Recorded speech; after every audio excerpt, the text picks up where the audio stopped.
ഹരിം പരമാനന്തമുപദേഷ്ടാരമീശ്വരം വ്യാപകം സർവലോകാനാം കരണം തം ഭജമ്യ. ശങ്കരം ശങ്കരാചാര്യം കേശവം ബാദരായണം സൂത്രഭാഷ്യകൃതൗ വന്ദേ ഭഗവന്തൗ പുനഃ പുനഃ. സദാശിവസമാരംഭം ശങ്കരാചാര്യമധ്യമാം അസ്മദാചാര്യപര്യന്താം വന്ദേ ഗുരുപരമ്പരാം. ബോധാനന്തം ച കല്യാണം ഫലാനന്തമാത്മജം സച്ചിദാനന്തമാത്മജം അച്യുതാനന്ദഗുരും. അമൃതാത്മാക്കളെ, വളരെ ശ്രദ്ധേയമായ ഒരു ചടങ്ങിൽ സമീപകാല കേരളത്തിൽ ഭാരതീയ സാമ്പ്രദായിക തലത്തിൽ അനേകം പേരെ ആകൃഷ്ടരാക്കിയും അതിലേക്ക് സംയോജിപ്പിച്ചു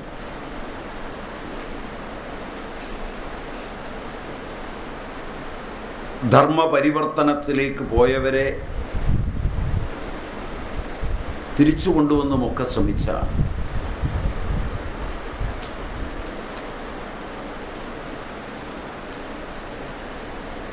ശ്രീമദ് നരേന്ദ്ര ഭൂഷന്റെ ഭവനം, അദ്ദേഹത്തിൻ്റെ സഹധർമ്മിണിയുടെയും പുത്രിയുടെയും ഒക്കെ സാന്നിധ്യം, അദ്ദേഹത്തെ കണ്ടും കേട്ടും അദ്ദേഹത്തോട് ആശയവിനിമയം ചെയ്തും വളർന്നിട്ടുള്ളവരും അദ്ദേഹത്തിൻ്റെ ശിഷ്യഗണങ്ങളുമൊക്കെ സമ്മേളിക്കുന്ന ഒരു സദസ്.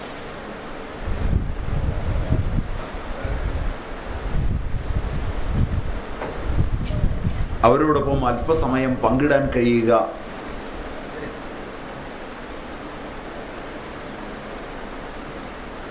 അത് സ്മരണീയമാണ്. അദ്ദേഹത്തെയും അദ്ദേഹത്തിൻ്റെ പ്രവർത്തന രീതികളെയും കുറിച്ച് അറിയാവുന്ന നിങ്ങളോട് അല്പം പരിചയമുള്ള ഞാൻ പറയാനൊരുങ്ങുന്ന അവിവേകമായിരിക്കും. അതുകൊണ്ട് ഞാൻ നേരിട്ട് എനിക്ക് തന്ന വിഷയത്തിലേക്ക് പ്രവേശിക്കുകയാണ്. പ്രാചീന വിദ്യാഭ്യാസ ആദർശം അഥവാ ദർശനം, വിദ്യാഭ്യാസ ദർശനം.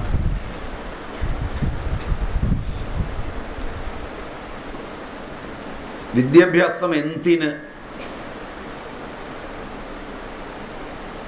എന്ന ചോദ്യത്തിൽ നമുക്ക് തുടങ്ങാം.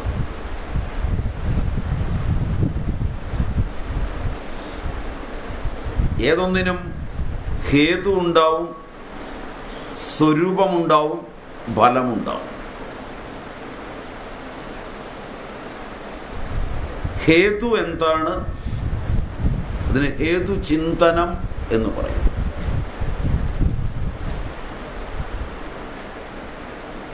ആ ഹേതു തിരിച്ചറിഞ്ഞാൽ എന്താണ് അതിൻ്റെ സ്വരൂപം? വിദ്യാഭ്യാസ സ്വരൂപമെന്ത്? അത് നേടിയാലുള്ള ഫലമെന്ത്? ഇങ്ങനെയാണ് പ്രാചീനർ കാര്യങ്ങൾ പഠിച്ചിട്ടുള്ളത്. ഇതിനെ സുവ്യക്തമായി ശ്രുതി നമ്മോട് പറയുന്നുണ്ട്. തൈത്തരീയത്തിൻ്റെ ശിക്ഷാവല്ലി,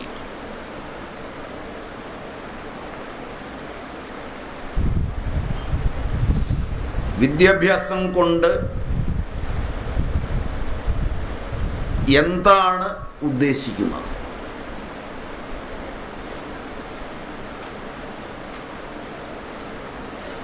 രണ്ട് തലങ്ങളാണ് ശ്രുതി ഇതിന് വയ്ക്കുന്നത്. ഒന്ന്, ജന്മകാരണത്തിൽ ഊന്നിക്കൊണ്ടാണ്.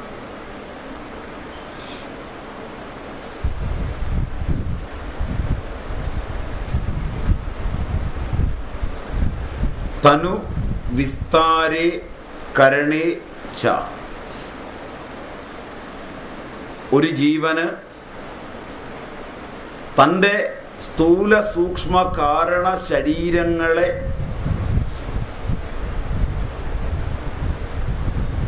വിസ്തരിപ്പിക്കുന്നതിനു വേണ്ടിയാണ്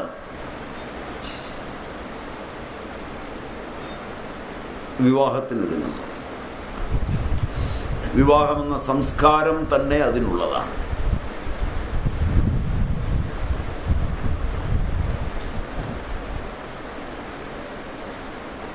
പുത്രന് വേണ്ടിയാണ് അത്.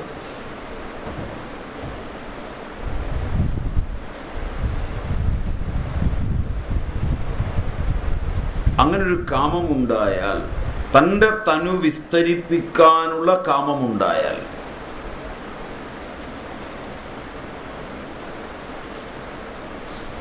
അതിനായി വിവാഹം കഴിക്കുന്നു. അങ്ങനൊരു കാലമല്ലിത്. വൈദിക രീത്യ അങ്ങനെ മാത്രമാണ് വിവാഹം.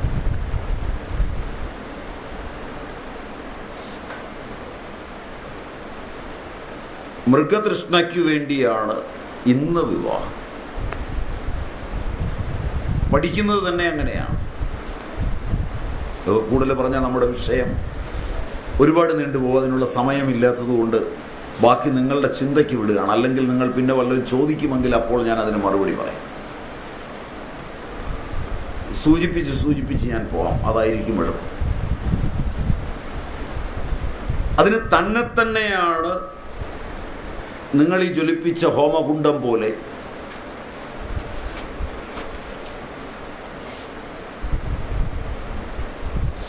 സ്ത്രീയിൽ സമർപ്പിക്കുന്നത്. രോമങ്ങൾ ദർഭകളായും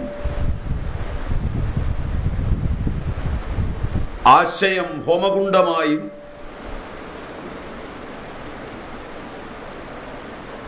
സമർപ്പിക്കുന്ന രേതസ് ഹോമദ്രവ്യമായും ഒക്കെ സങ്കല്പിക്കുന്ന ശ്രുതിയുണ്ട്. നിങ്ങൾ വേദം പഠിക്കുന്നവരായതുകൊണ്ട് നിങ്ങൾക്കറിയാം.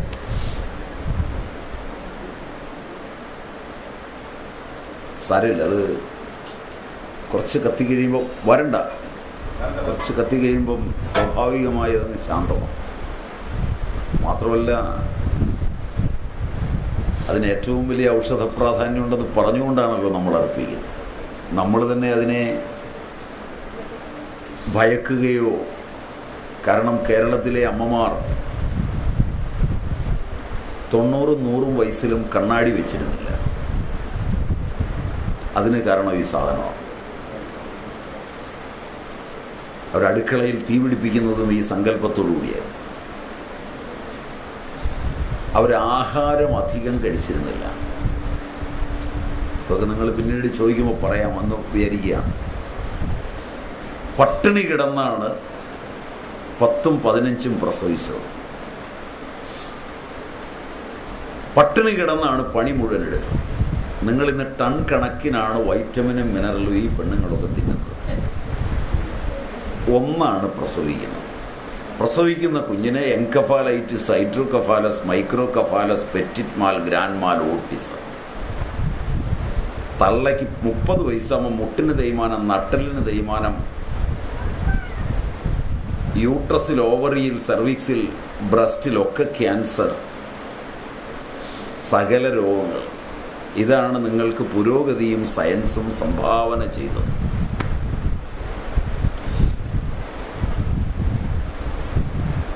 അതുകൊണ്ട് അതൊക്കെ നിങ്ങൾ ഇരുന്ന് ചിന്തിക്കേണ്ട കാര്യമാണ്. അതുകൊണ്ടത് കത്തട്ടെ.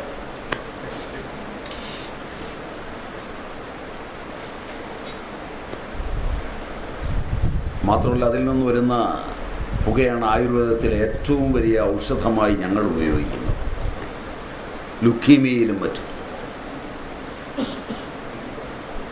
വളരെ സൂക്ഷ്മതലത്തിലുള്ള ഔഷധമാണെന്ന് മാത്രം. നിങ്ങളുടെ പുകക്കുഴലിലെ കരി, ഗൃഹധൂമം എന്ന് സംസ്കൃതത്തിൽ പറയുന്നു എന്നുള്ള വ്യത്യാസമുള്ളൂ.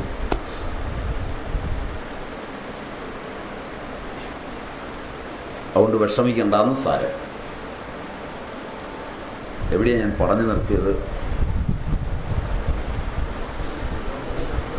ശ്രുതി തൈത്തരീയം പറഞ്ഞു കഴിഞ്ഞാൽ അല്പം കൂടെ ഞാൻ പറഞ്ഞു.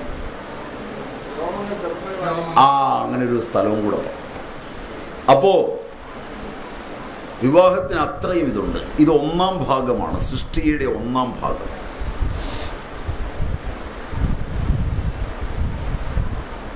തനു വിസ്താരെ കരണേച്ച എന്ന സങ്കല്പത്തിൽ മാതാ പൂർവരൂപം പിതോത്തര രൂപം പ്രജാസന്ധി പ്രവചനനകം സന്ധാനം ആചാര്യ പൂർവരൂപം അന്തേവാസ്യുത്തരരൂപം വിദ്യാസന്ധി പ്രവചനകും സന്ധാനം എന്ന് രണ്ട് തലത്തിൽ ദൃഷ്ടാന്ത ദാഷ്ടാന്തിക ന്യായത്തിൽ പഠിച്ചാൽ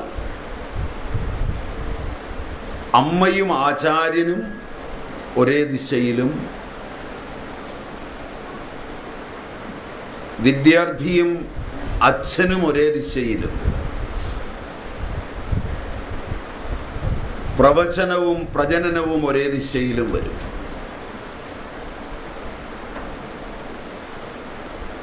ഈ രണ്ടും ചേർത്തുവെച്ച് അറിഞ്ഞു വേണം പ്രാചീന വിദ്യാഭ്യാസ ദർശനത്തെ കാണാൻ.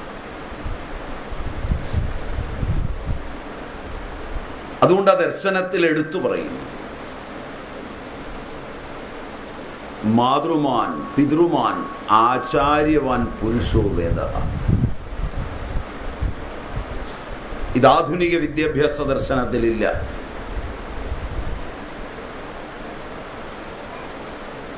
ആധുനിക വിദ്യാഭ്യാസ ദർശനത്തിന് ഇത് എതിരാണ്.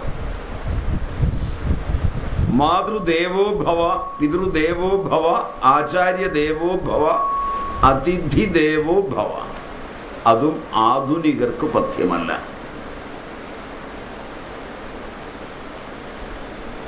താരതമ്യവും ഒപ്പം പോയേക്കാവുന്ന ഇരിക്കുന്ന സമയം വളരെ കുറവായതുകൊണ്ടാണ് അങ്ങനെ എടുക്കുന്നത്.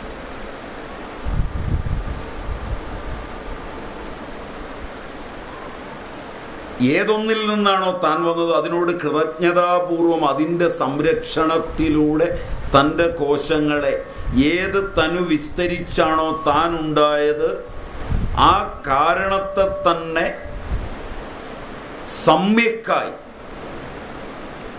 സേവിച്ച് തപസ്സുകൊണ്ട് അറിവ് നേടുന്നുവെന്നാണ് പ്രാചീന കൽപ്പന. നിങ്ങൾ ചർച്ചകൾ കൊണ്ട്, ഡിബേറ്റ് കൊണ്ട്, വാദങ്ങൾ കൊണ്ട്, വിദണ്ഡ കൊണ്ട്, ജൽപ്പനം കൊണ്ട് അറിവുണ്ടാകുന്നു എന്ന ആധുനിക സങ്കല്പവും കേട്ടിട്ടുണ്ടാവും. അതുകൊണ്ട് അറിവുണ്ടാവില്ല, അറിവുറയ്ക്കില്ല, അനുഭവം ഉണ്ടാവില്ല.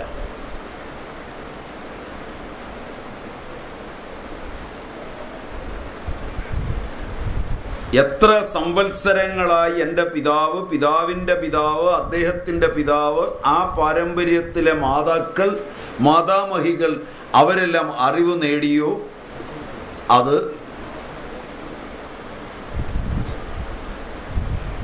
പ്രാണന്റെ സൂക്ഷ്മയാത്രയിലൂടെ അവരുടെ അനുഭവങ്ങളിൽ നിന്ന് സമ്പാദിക്കുന്നതാണ് അറിവ്.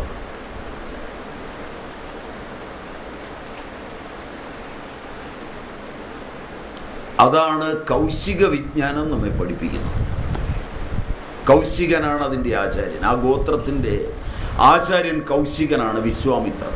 കൗശികൻ എന്നുള്ളത് ഗുണനാമമാണ്. അദ്ദേഹം കോശങ്ങളെ അറിഞ്ഞതുകൊണ്ടാണ്. ഓരോ കോശവും സമ്പൂർണമാണ്.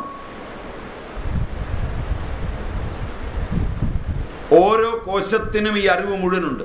ഒരു കോശമെടുത്ത് പറിച്ചു വെച്ചാൽ അതിൻ്റെ പൂർവികങ്ങളായ മുഴുവൻ അറിവുകളും സംഭൃതമായ കോശത്തിലിരിപ്പുണ്ട്. അറിവിലൂടെ ഒരാൾ പോകാൻ ആഗ്രഹിക്കുന്നുവെങ്കിൽ അറിവ് അനുഭവത്തിൽ നിന്നാണ് വരുന്നത്.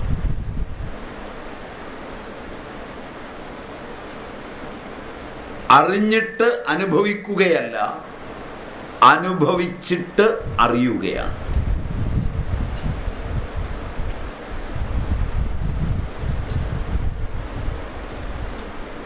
പ്രാചീന കൽപ്പന പ്രകാരം തൈജസ്സനിലൂടെ, പ്രാജ്ഞനിലൂടെ, വിശ്വനിലൂടെ അറിയുന്നു. സർവജ്ഞനും സർവേശ്വരനും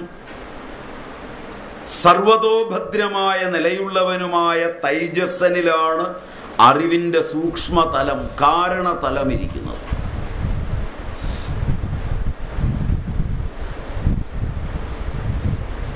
അതനുഭവിക്കുകയാണ്.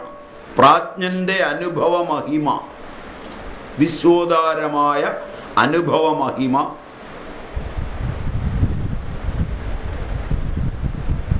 സ്വപ്ന തൈജസ്സൻ അനുഭവിക്കുന്നു. ഈ അനുഭവങ്ങളുടെ ഒരു പങ്ക്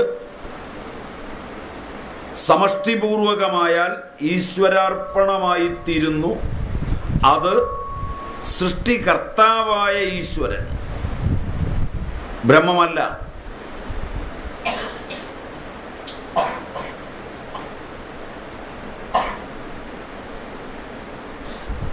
ആ ഈശ്വരൻ സൃഷ്ടിക്കുള്ള ഉപാധിയായി സ്വീകരിക്കുന്നു. ആ ഈശ്വരൻ സ്വതന്ത്രനല്ല, പരതന്ത്രനാണ്.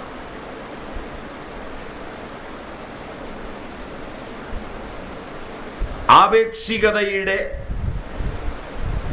മൗലിക സ്വഭാവം ഭാരതീയ ചിന്തയിൽ ഈശ്വരനെ ചേർത്ത് വെച്ച് വരക്കിടക്കുന്നത് ഇവിടെയാണ്. നിങ്ങളുടെ എത്ര കർമ്മങ്ങൾ സമഷ്ടിപൂർവകമാണോ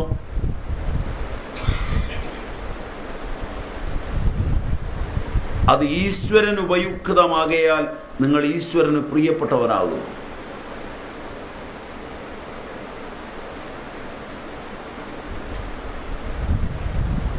അത് സൃഷ്ടിക്ക് ഉപകാരമായി തീരും. ബാക്കിയെല്ലാം വെഷ്ടിക്കും.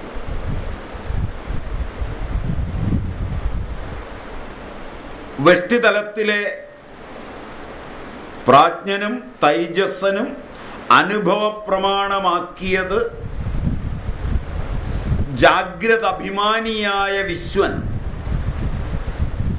അനുഭവിച്ച് കഴിഞ്ഞാണ്, കോശങ്ങളിൽ അത് വ്യാപരിച്ച് കഴിഞ്ഞാണ് സ്വച്ഛന്തമായ,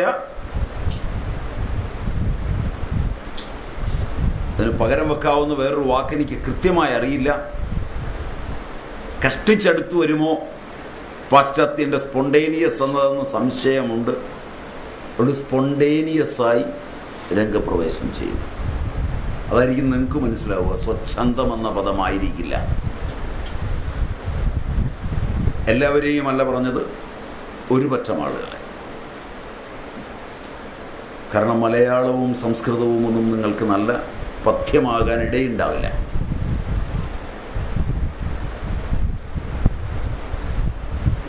ഒരുവനിൽ നിന്ന് ഏതൊരു അറിവാണോ സ്വച്ഛന്തമായി വരുന്നത് അത് മാത്രമേ അവൻ അറിഞ്ഞിട്ടുള്ളൂ. ബാക്കിയൊക്കെ വേറെ ആർക്കോ അറിയാമെന്ന് വിശ്വസിച്ച് അവൻ പറയുന്ന, അവന് പ്രശസ്തിയും പണവും ഉണ്ടാകാൻ ഉപയോഗിക്കുന്ന അവൻ്റെ പ്രൗഢിയുടെയും വങ്കത്വത്തിൻ്റെയും ലക്ഷണങ്ങളാണ്.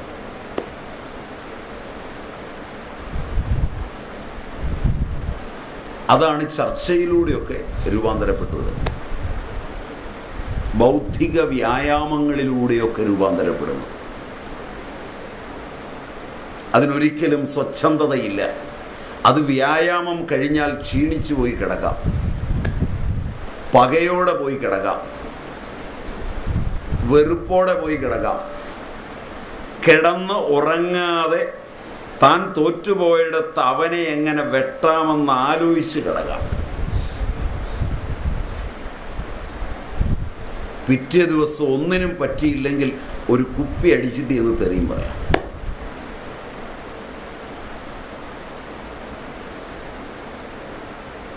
അറിവിനുതകില്ല. അറിവ് പ്രാജ്ഞനിൽ, തൈജസ്സനിൽ, വിശ്വനിൽ വരെ രൂപാന്തരപ്പെട്ട അനുഭവിച്ചു വന്ന് കഴിഞ്ഞ് സ്വച്ഛന്തമായി അവൻ്റെ കോശീയ ഭാഷയിൽ രൂപാന്തരപ്പെട്ടു വരുന്നതാണ്. സംയോജനത്തിൻ്റെയും സംയുക്തിയുടെയും സമ്യക് ഭാവങ്ങളിൽ നിന്ന് രൂപാന്തരപ്പെട്ടു വരുന്നതാണ്. അതവൻ അനുഭവിച്ചു കഴിഞ്ഞതാണ്, മാറ്റമില്ലത്.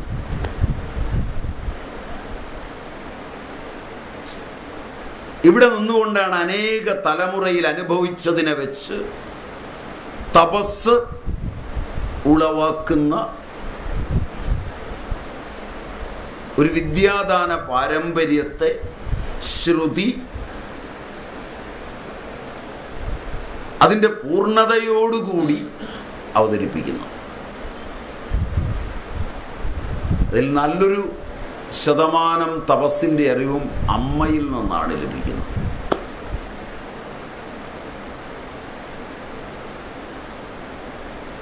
ഉപാധ്യായാൻ ദശാചാര്യ ആചാര്യാണാം ശതം പിത സഹസ്രം തു പിതൃൻ മാതാ ഗൗരവേണ അതിരിച്യതേ എന്ന് നീതികാരനായ മനു പറയുന്നത് ഇതുകൊണ്ടാണ്.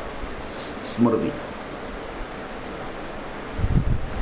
ആചാര്യ പൂർവരൂപം എന്നതിൻ്റെ സാരസ്യവും നിങ്ങൾക്ക് ഈ സ്മൃതിവചനത്തിലൂടെ ബോധ്യമാവേണ്ടത്.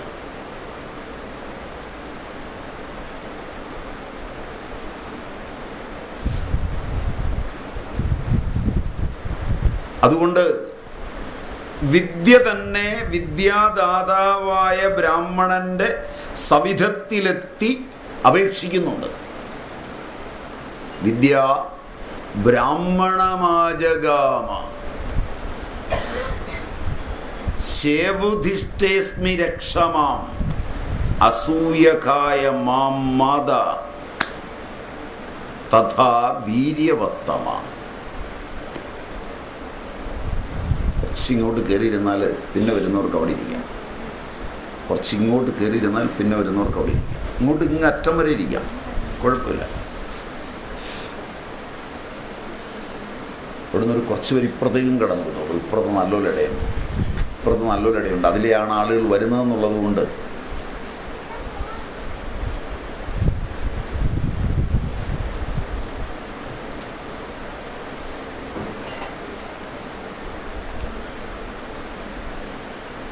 വിദ്യ ബ്രാഹ്മണന്റെ സവിധത്തിലെത്തി അദ്ദേഹത്തോട് പറഞ്ഞു, ആചാര്യദേവ, എന്നെ അങ്ങ് വീര്യവാനാക്കുന്നവന് മാത്രമേ ദാനം ചെയ്യാവൂ.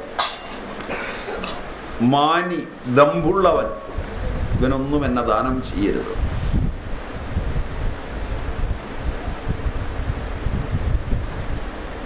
അതുകൊണ്ടാണ് സ്മൃതികാരൻ എല്ലാവർക്കും വിദ്യ പറഞ്ഞിട്ടില്ല എന്ന് പറഞ്ഞത്. തെറ്റിദ്ധാരണ വേണ്ട. സ്മൃതിയിലും ഇത് തന്നെ പറയുന്നുമുണ്ട്. വിദ്യ ബ്രാഹ്മണമേത്യാഹ. ബാക്കിയെല്ലാം ഒരുപോലെ തന്നെയാണ്.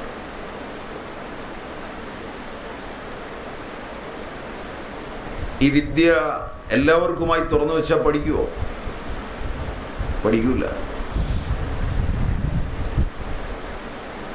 സാർവലൗകിക വിദ്യാഭ്യാസം വന്നപ്പോഴത്തെ നില ആലോചിച്ചു. ആയുസ് കുറഞ്ഞു.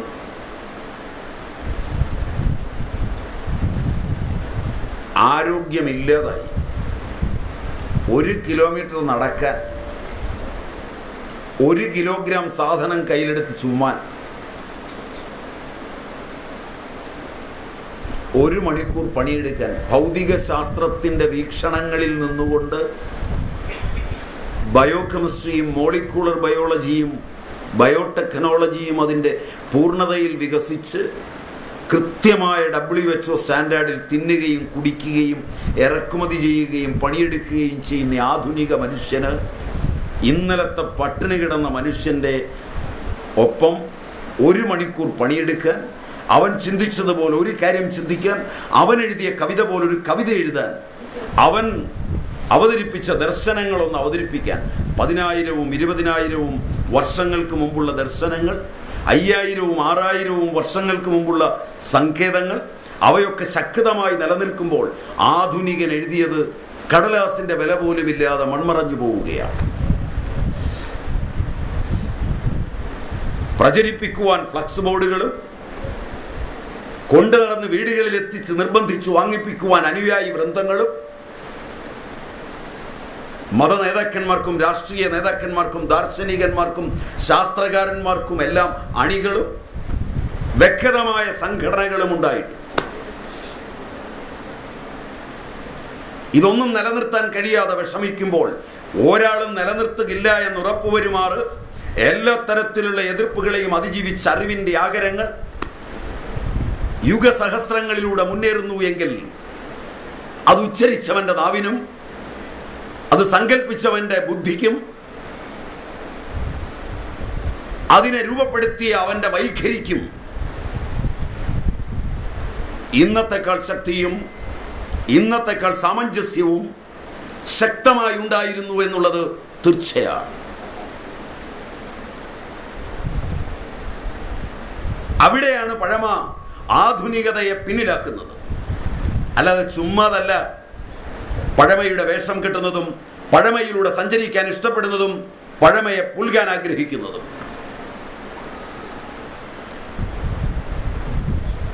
ആധുനികത അതിൻ്റെ ഹേതുവിലും അതിൻ്റെ സ്വരൂപത്തിലും അതിൻ്റെ ഫലത്തിലും പിന്നിലാണ്.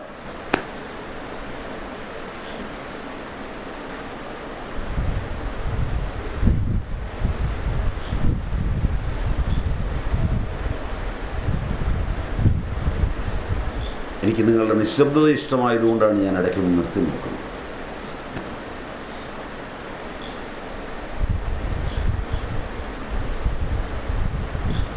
കാരണം എന്നോട് യോജിക്കാത്ത തലങ്ങളായിരിക്കും കൂടുതലുണ്ടാവും. അറിഞ്ഞുകൊണ്ടാണ് ഞാൻ പറയുന്നത്.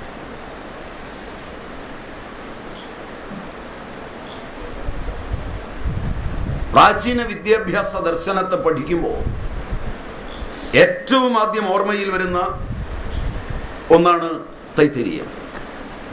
ഞാനൊന്ന് സൂചിപ്പിച്ചു, കോറും പറഞ്ഞു.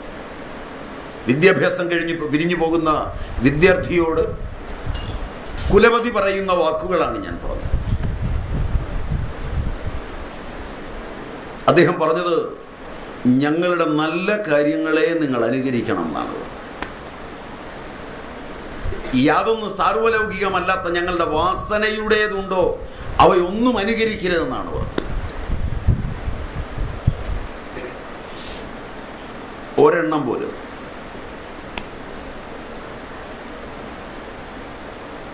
ഇന്ന് അങ്ങനെയല്ല പറയുന്നത്.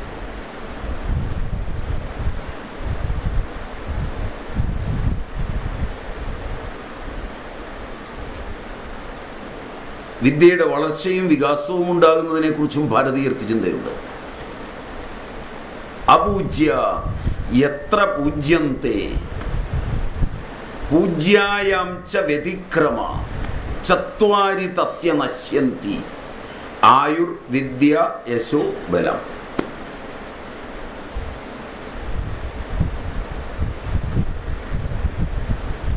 പൂജിക്കാൻ അധികാരിയല്ലാത്ത യോഗ്യനല്ലാത്ത ഒരുവനെ പൂജിക്കുക.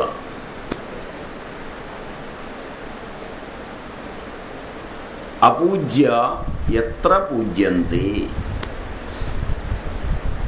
പൂജ്യായാം പൂജ്യനായിട്ടുള്ള ഒരുവനെ പൂജാ വ്യതിക്രമം വരുത്തുക, പൂജിക്കാതിരിക്കുക.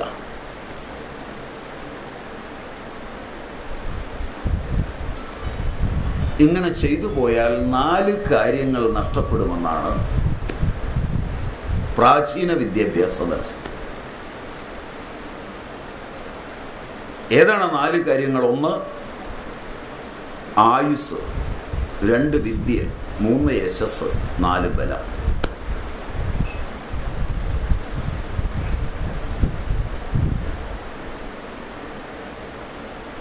ഇത് പ്രാചീനന്റെ ചിന്തയാണ്. അത് തികച്ചും പ്രാചീനമാണ്. നിങ്ങളുടെ അച്ഛൻ്റെ, നിങ്ങളുടെ അപ്പൂപ്പൻ്റെയൊക്കെ ചരിത്രമെടുത്ത് പഠിച്ചു നോക്കുമ്പോൾ പൂജ്യപൂജാ വ്യതിക്രമമറിഞ്ഞ് അവർ പൂജയെ ചെയ്തു പോന്ന കാലങ്ങളിൽ കേരളത്തിൻ്റെ ആയുർദൈർഘ്യം നോക്കുക. ഇതിനകത്ത് 4 കാര്യമാണ് പറഞ്ഞത്. ഏത് വീട്ടിൽ ചെന്നാലും 4 തലമുറയിലെ സ്ത്രീകൾ 80, 90, 100 വയസ്സിലുണ്ടായിരുന്നു. ഇന്ന് എവിടെയെങ്കിലും ഉണ്ടോയെന്ന് എണ്ണി നോക്കുക. മഷിയിട്ട് നോക്കിയാൽ അതിനെ കിട്ടുമെന്ന്.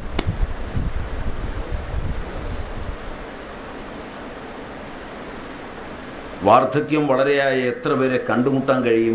ആരോഗ്യത്തോടെ ഇരിക്കുന്നവരെ, സ്വച്ഛന്തമായി സംഭാഷണം ചെയ്യുന്നവരെ ഒക്കെ എത്ര പേരെ കണ്ടുമുട്ടാൻ കഴിയുമെന്ന് ആലോചിക്കും.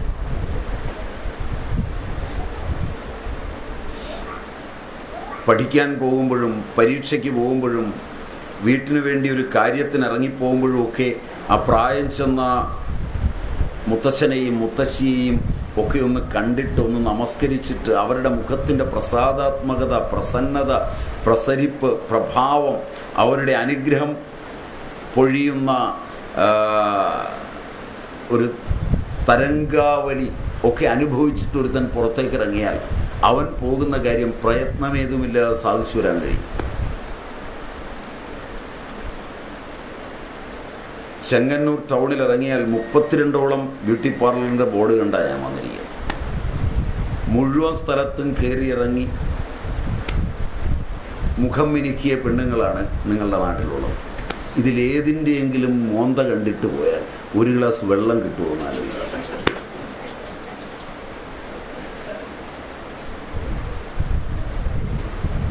ഞാൻ ചോദിച്ച അപകടമോ തെറ്റോ ആണെങ്കിൽ എന്നോട് പൊറുക്കരുത്, എന്നെ വെറുതെയും വിടരുത്. ശരിയാണെങ്കിൽ നിങ്ങളൊന്നും ചെയ്യേണ്ട, ഒന്ന് ചിന്തിച്ചു തുടങ്ങിയാൽ മതി.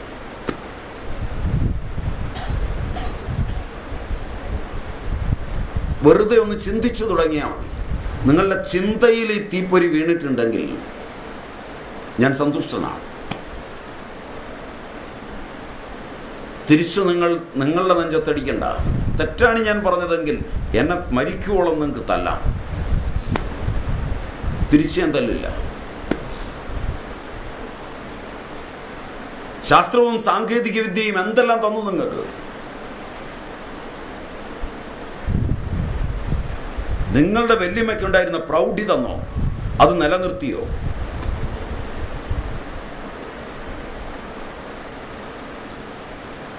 അത് മാത്രമാണ് ഞാൻ ചോദിച്ചത്. എത്ര കുറഞ്ഞു ആയുസ്?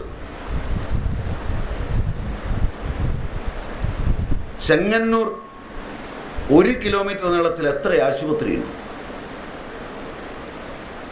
എത്ര ഫുള്ളാണ് അതിനകം രോഗികളാൽ? ആരോഗ്യമുണ്ടോ? ബലം ഉണ്ടോ? ബലമാണ് ആരോഗ്യം, ഇമ്മ്യൂണിറ്റി, മനോബലവും ശരീരബലവും.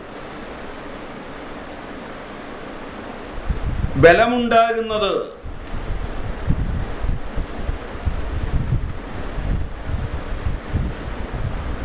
ചർച്ചയിൽ നിന്നല്ല, ഡിബേറ്റുകളിൽ നിന്നല്ല. അപൂജ്യ എത്ര പൂജ്യന്തേ പൂജ്യായാം ച വ്യതിക്രമ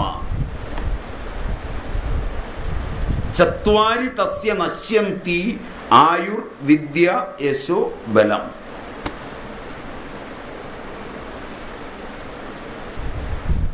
രാവിലെ എഴുന്നേറ്റ് പശുവിനെ കുളിപ്പിക്കുക, 100 പറ നെല്ല് വാരി പുറത്തിടുക, പറമ്പിൽ നടന്ന് പെറുക്കിക്കൊണ്ടുവന്ന് പാചകം ചെയ്തു കൊടുക്കുക, മല്ലി മുളകും ഒക്കെ അരയ്ക്കുക, വെള്ളം ചുമന്നുകൊണ്ടിരിക്കുക, പാത്രം മുഴുവൻ കഴുകുക, എല്ലാവർക്കും വിളമ്പിക്കൊടുത്ത് പട്ടിണി കിടക്കുക. വൈകുന്നേരമാവുമ്പോൾ ഭർത്താവ് വരുമ്പോൾ കാത്തിരിക്കുക, കുളിക്കാൻ ചൂടുവെള്ളം കൊടുക്കുക, കുടിക്കാൻ കഞ്ഞിവെള്ളത്തിൽ പുളിശ്ശേരിയോ മറ്റോ ഉള്ളതുപോലെ കൊടുക്കുക. വന്നിരുന്നു കഴിഞ്ഞാൽ ഇരുമ്പ് പിഞ്ഞാണത്തിൽ കഞ്ഞി വിളമ്പി പഴുത്ത പ്ലാവിലെയും കുത്തി കുടിപ്പിക്കുക. അടുക്കയിരുന്ന് ഉപദംശങ്ങളൊന്നും ഇല്ലാത്തതുകൊണ്ട് സ്നേഹമസൃണമായ വാക്കുകളിൽ അവൻ്റെ ബീജം ഈ സ്നേഹം കൊണ്ട് ആരോഗ്യപൂരിതമായി തീർന്നാൽ മാത്രമാണ് തനിക്കൊരു സൽസന്താനത്തെ ലഭിക്കുക എന്ന് വിശ്വസിക്കുക. എല്ലാം കൊടുത്ത് തൃപ്തിപ്പെടുത്തി കിടത്തിയിട്ട് വന്ന് ഒരു നേരം ആഹാരമുണ്ടെങ്കിൽ കഴിച്ച് കൂടെ പോയി കിടന്നാൽ 2 കൊല്ലത്തിലൊരിക്കൽ പ്രസവിക്കാൻ തയ്യാറെടുക്കുക. ആശുപത്രികളില്ല, ഡോക്ടർമാരില്ല. പ്രസവ വേദന വരുമ്പോൾ ആണുങ്ങളെ എന്ന് വിളിച്ചാൽ ഒരു പതിച്ചു വരിക. ഒരു പാത്രം ചൂടുവെള്ളവുമായി കോഴിയുള്ള വീട്ടിൽ കോഴി വരുന്നേക്കും മുട്ടയ്ക്കും ഒക്കെ കയറിയിടത്ത്, പിള്ളേർ തൂറിമുള്ളി കിടക്കുന്നിടത്ത്, പെരക്കകത്ത് തന്നെ ഒരു മൂലയ്ക്ക് നെല്ല് കൂട്ടിയിട്ടിരിക്കുന്നിടത്ത് അവിടെ തന്നെ പ്രസവം നടക്കുക. ഒരു ജാഥയ്ക്കുള്ള പിള്ളേരെ പ്രസവിക്കുമ്പോൾ ആ പിള്ളേരെല്ലാം ആരോഗ്യമുള്ളതായി തീരുക. 10 പ്രസവിച്ച സ്ത്രീ ഇനിയും 10 കൂടെ പ്രസവിക്കാൻ ആരോഗ്യത്തോടുകൂടി നല്ല പ്രൗഢിയോടെ നിൽക്കുക.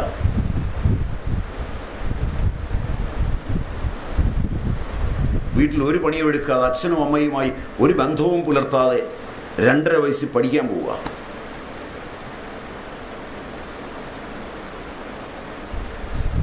രാപകൽ ട്യൂഷൻ നടത്തുക, അതിന് കയറി ഇറങ്ങുക.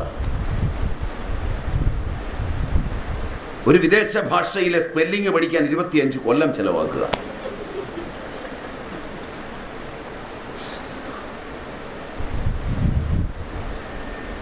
എന്നെ നിങ്ങൾ തല്ലാതെ വിടരുതെന്നാണ് എൻ്റെ അപേക്ഷ.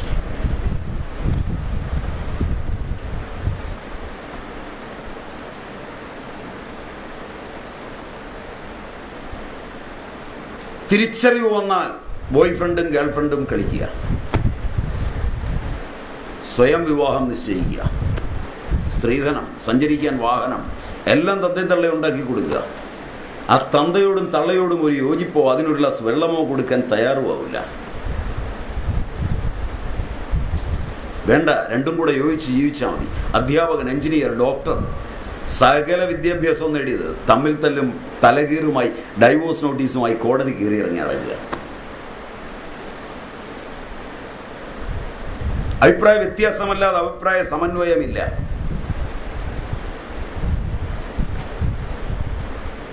ഒരു രംഗത്ത് പോലും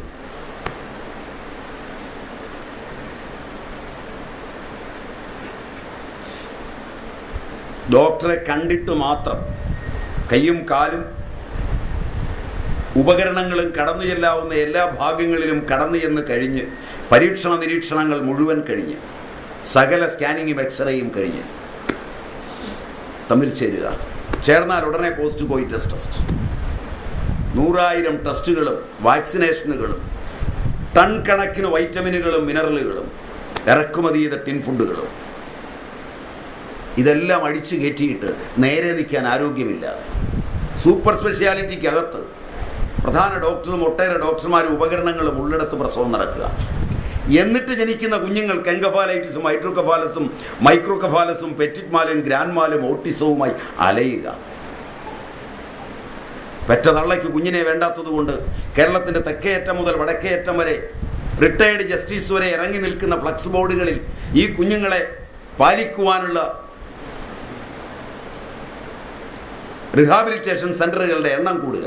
പുരോഗതി. അവയൊക്കെ മന്ത്രിമാർ ഒന്ന് ഉദ്ഘാടനം ചെയ്യുക.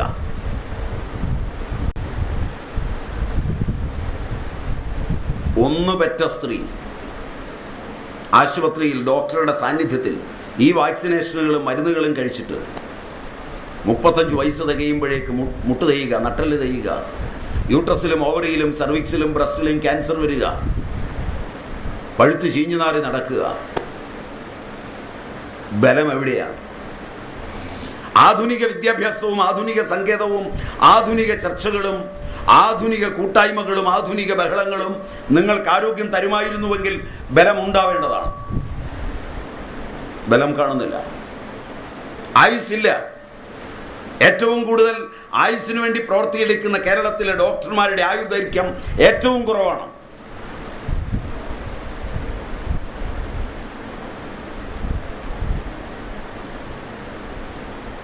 ആയുസ്സില്ല, ബലമില്ല. വിദ്യയുണ്ടോ കയ്യിൽ?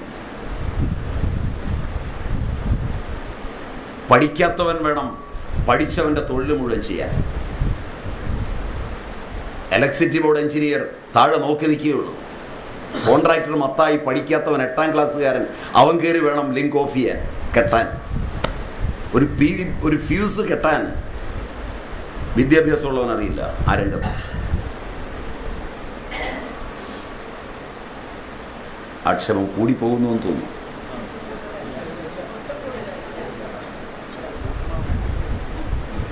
എന്നെ തല്ലുന്നതിന് മടിക്കണ്ട.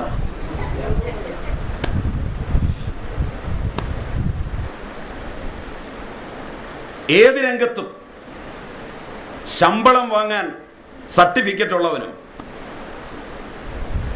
അതിൻ്റെ പിന്നിൽ പണിയെടുക്കാൻ യാതൊരു സർട്ടിഫിക്കറ്റും ഇല്ലാത്തവനും,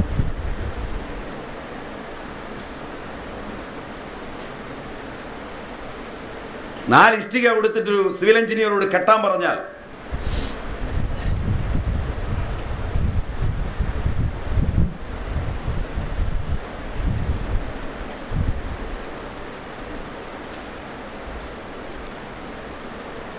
ഇന്നലെ ഉണ്ടായിരുന്നു ഇവിടെ വിദ്യാദാന പാരമ്പര്യം. ഒരു മൂത്താശാരി കെട്ടി കാണിച്ചു കൊടുത്താണ്. ഒരു മൂത്താശാരി അതിൻ്റെ വരച്ച് അത് ശരിയാക്കി കാണിച്ചു കൊടുത്താണ് അടുത്തവനെ പഠിപ്പിച്ചത്. സൂത്രഗ്രാഹിയെ 4 പാദങ്ങളാണ് വിദ്യയ്ക്ക്. വിദ്യയുടെ എല്ലാ രംഗത്തും 4 പാദങ്ങളാണ്.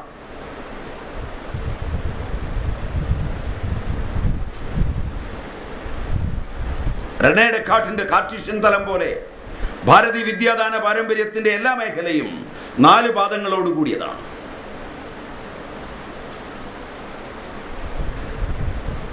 ആചാര്യനും വിദ്യാർത്ഥിയും സതീർത്ഥ്യനും കാലവും 4 പാദങ്ങളാണ്. ഭിഷഗ്വരനും പരിചാരകനും രോഗിയും ഔഷധവും 4 പാദങ്ങളാണ്.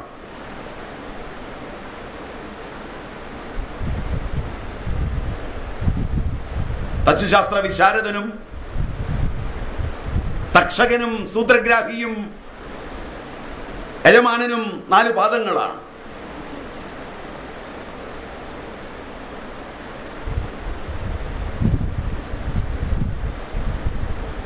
വിദ്യയെ 4 പാദങ്ങളുടെ സംയോജനമായി പാദങ്ങൾ പതിക്കപ്പെടുന്നത് കൊണ്ടാണ് 4 പാദം. ജീവനും 4 പാദമാണ്. വിശ്വൻ, തൈജസൻ, പ്രാജ്ഞൻ, തുരീയൻ.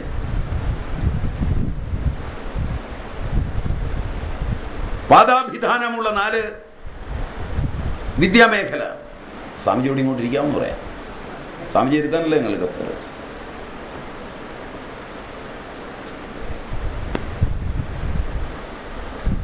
അതുകൊണ്ട് ഭാരതീയ വിദ്യാദാന പാരമ്പര്യത്തിൽ ഏറ്റവും പ്രധാനം, വിദ്യയുടെ ഏറ്റവും പ്രധാനം വിദ്യ തപസ്സിൽ നിന്നുണ്ടാകുന്നു. തപസ്സുള്ളവരുടെ സേവ കൊണ്ടുണ്ടാകുന്നു.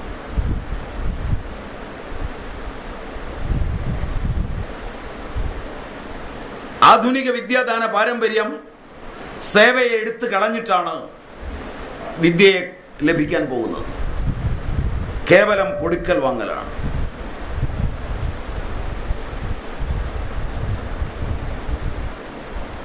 സേവിച്ച് പഠിക്കുമ്പോൾ ജാഗ്രത്തിലും സ്വപ്നത്തിലും സുഷുപ്തിയിലും വിദ്യയുടെ ദൃഷ്ടവും അദൃഷ്ടവും ദൃഷ്ടാദൃഷ്ടവുമായ കൈമാറലുണ്ട്.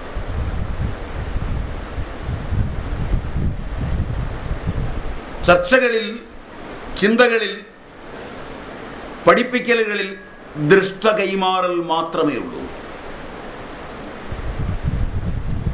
ദൃഷ്ടമുറച്ചിരിക്കില്ല.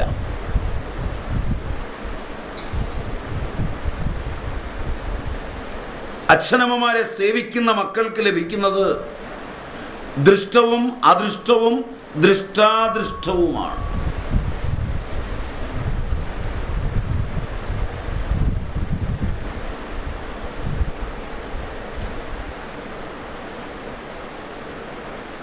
ദൃഷ്ടം കാണാവുന്നതാണ് സ്വത്തും കാര്യവുമെല്ലാം. നിങ്ങൾക്ക് കാണാൻ വയ്യാത്തത് ഒട്ടേറെ എൻ്റെ അച്ഛനിൽ നിന്ന് ഞാൻ സമ്പാദിച്ചിട്ടുണ്ടെന്ന്, എൻ്റെ അമ്മയിൽ നിന്ന് ഞാൻ സമ്പാദിച്ചിട്ടുണ്ടെന്ന്, എൻ്റെ ആചാര്യനിൽ നിന്ന് ഞാൻ സമ്പാദിച്ചിട്ടുണ്ടെന്ന്. അതാണ് എൻ്റെ ബലമെന്ന്. അദൃഷ്ടമായത് എൻ്റെ കയ്യിൽ കിടക്കുന്നത് കൊണ്ടാണ് ദൃഷ്ടമായതിന് ഞാൻ പ്രാധാന്യം കൊടുക്കാത്തതെന്ന് പറയാൻ കഴിയുമ്പോഴാണ് അവന് വിദ്യ ലഭിച്ചിട്ടുണ്ടെന്ന് പറയാൻ കഴിയുന്നത്. ദൃഷ്ടനഷ്ടങ്ങളായി ലോകങ്ങളിലെ ഒന്നും ആവശ്യത്തിനപ്പുറം ഉതകുകയില്ല. കഴിക്കാൻ ആഹാരം വേണം, അത് ദൃഷ്ടമാണ്. അതിന് സമ്പാദിച്ചു വെച്ചുകൊണ്ട് കഴിക്കാനാവില്ല. പ്രമേഹം വന്നുപോയാൽ മറ്റുള്ളവർ കഴിക്കുന്നത് കാണുന്നത് പോലും സഹിക്കാൻ പറ്റില്ല. സമ്പാദിച്ചിട്ട് വല്ല കാര്യമുണ്ട്? ദുഷ്ടമാണ്. ഒരുപാട് സമ്പാദിച്ചിട്ടുണ്ട്. ദൃഷ്ടം സമ്പാദിച്ചു വെച്ചത് ഒട്ടേറെയാണ്. ഇവിടെ ഭൂമിയുണ്ട്, വേറൊരിടത്ത് ഭൂമിയുണ്ട്, മറ്റൊരിടത്ത് ഭൂമിയുണ്ട്, അവിടെ ഭൂമിയുണ്ട്, ഒരുപാട് സ്ഥലത്ത് ഭൂമി വാങ്ങിച്ചു കൂട്ടിയിട്ടുണ്ട്. തൻ്റെ പേരിലുള്ള ഭൂമിയിലാണ് എല്ലാ വൃത്തികേടുകളും നടന്നുകൊണ്ടിരിക്കുന്നത്. താൻ അറിയുന്നുമില്ല. അതിൻ്റെ ആറിലൊന്ന് പാപമാണ് വലിച്ചു കൂട്ടുന്നത്. ഭൂമിയുണ്ടെന്ന് പറഞ്ഞിട്ട് കാര്യം പറ്റുള്ളൂ. അവിടെയൊക്കെ കള്ളന്മാർ വളർന്നുകൊണ്ടിരിക്കുകയാണ്, കൊള്ളക്കാർ വളർന്നുകൊണ്ടിരിക്കുകയാണ്, തമ്മാടികൾ വളർന്നുകൊണ്ടിരിക്കുകയാണ്. 32 ആശ്രമങ്ങളുടെ മഠാധിപതിയാണ്. ഒരിടത്തല്ലേ ഇരിക്കാൻ പറ്റുള്ളൂ. ബാക്കി 31 സ്ഥലത്ത് വൃത്തികേടാണ് നടന്നുകൊണ്ടിരിക്കുന്നത്. കുറെ കാലം കഴിഞ്ഞ് അന്വേഷണം വന്നാൽ സ്വാമിയും പിടിക്കും. മനസ്സിലായില്ല? ഇതിൻ്റെ ആരിലൊന്ന് പാപം അനുഭവിക്കണം. ദൃഷ്ടമായത് സമ്പാദിച്ചിട്ട് എന്ത് കിട്ടും? കഴിക്കാൻ നേരത്ത് ഒരു ഗ്ലാസ് വെള്ളം കൊടുക്കാൻ ആളില്ലെങ്കിൽ, യാത്ര പോവുകയാണ്, പോകുന്ന വഴിക്ക് കൃത്യസമയത്ത് ആഹാരം വേണം. ഒരമ്മ കൊണ്ടുവന്നിട്ട് പറഞ്ഞു, നിങ്ങൾ വരുന്നുവെന്ന് ഒരു ബോധം എനിക്കുണ്ടായി, കഴിക്കണം. നിങ്ങൾ ഈ വഴിക്കാണ് വരുന്നത്, എനിക്കറിയാം.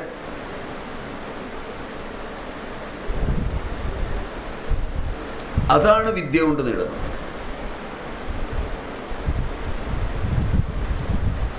ആവശ്യത്തിന് ഒരു കാര്യം നടത്തണം, 10 രൂപ വേണം. 10 രൂപ വേണ്ടു. 10 രൂപയുടെ ആവശ്യമുള്ളൂ. കോടീശ്വരനാണ്, ഹർത്താലാണ്, ബാങ്കുമില്ല, 10 രൂപയുടെ ആവശ്യമുള്ളൂ. ആരെങ്കിലും കൊടുക്കുമോ? ചോദിച്ചാലും കിട്ടില്ല. ചോദിക്കാൻ പറ്റുമോ? അഭിമാനം സമ്മതിക്കുമോ? മറ്റത് 10 രൂപ വേണ്ടു. എന്താ പരതുന്നത്? ഒന്നുമില്ല, ഒരു 10 രൂപ വേണം അല്ലേ? ഇത്രയേ ഉള്ളൂ. ദൃഷ്ടമായ കാര്യങ്ങൾ കൊണ്ട് ഇത്രയേ ഉള്ളൂ കാര്യം. ഇതിന് മിടുക്കന്മാരാരെങ്കിലും സമ്പാദിച്ചു പോകുമോ? ലോകത്ത് ഇതിന് തപസ്സുള്ളവൻ ഒന്നും സമ്പാദിച്ചു നോക്കൂല. അവനങ്ങ് ഇറങ്ങും.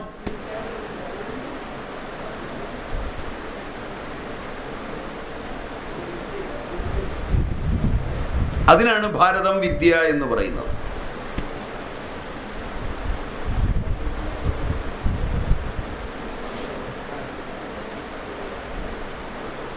വിദ്യയുടെ ഫലം 1 ആയുസ്, 2 വിദ്യ, 3 ബലം, 4 യശസ്, കീർത്തി, സത്കീർത്തി. ഇന്ന് വിദ്യാഭ്യാസം നേടിയവന് കീർത്തിയില്ല. അതുകൊണ്ട് അവൻ തന്നെ പണം മുടക്കി ഫ്ലക്സ് ബോർഡിൽ അവൻ തന്നെ അടിച്ചിട്ട് നിരത്തി വെക്കുക. മനസ്സിലായില്ല? പത്മഭൂഷണം പത്മശ്രീയും അതും ഇതുമൊക്കെ കിട്ടാൻ പരമാവധി പിടിക്കുക, പരമാവധി മേടിച്ചെടുക്കാൻ നോക്കുക കാശ് കൊടുത്ത്. അത് മേടിച്ച് കിട്ടിക്കഴിഞ്ഞാൽ ഉടനെ ആരും ഇല്ലാത്തത് കൊണ്ട് താൻ തന്നെ 1000 ഫ്ലക്സ് ബോർഡ് അടിച്ച് വഴി നിരത്തി വെക്കുക. ഇതൊക്കെ ഇന്ന് ജനത്തിനും അറിയാം. ഇതൊക്കെ ചെയ്താൽ എല്ലാവർക്കും അറിയാം. ശരിയല്ല? ശരിയല്ല? ഒരുത്തനെ വിട്ടിത്തം കാണിക്കുമ്പോൾ അടുത്തവനെ വിട്ടിത്തം കാണിക്കും. മുമ്പേ ഗമിക്കുന്നൊരു ഗോവുതൻ്റെ പിമ്പേ ഗമിക്കും ബഹുഗോക്കളെല്ലാം. ഇതിങ്ങനെ തന്നെയാണ്. ഗതാനുഗതികോ ലോക ന ലോക പാരമാർത്ഥിക. അതല്ല വിദ്യ. ഇതിപ്പോൾ ഇവൻ്റെ കാലഘട്ടത്തിലേക്ക് ഈ ഫ്ലക്സ് ബോർഡുള്ളൂ. അത് കഴിഞ്ഞാൽ ഇത് വലിയ ഗതികേട്. ഇതിനേക്കാൾ ഗതികേടുണ്ട്. ഈ തമിഴിന് കക്കൂസി പോകാൻ തോന്നുമ്പോൾ വെള്ളമില്ലാത്തിടത്താണ് അവൻ പേപ്പറാണ് എടുക്കുന്നത്. മനസ്സിലായില്ലേ? പോയി കിട്ടിയില്ലെങ്കിൽ ഈ ഫ്ലക്സ് ബോർഡ് വലിച്ചു കയറി വെക്കുമ്പോൾ ചിലപ്പോൾ മുഖമായിരിക്കും വരുന്നത് സ്വാമിയുടെ.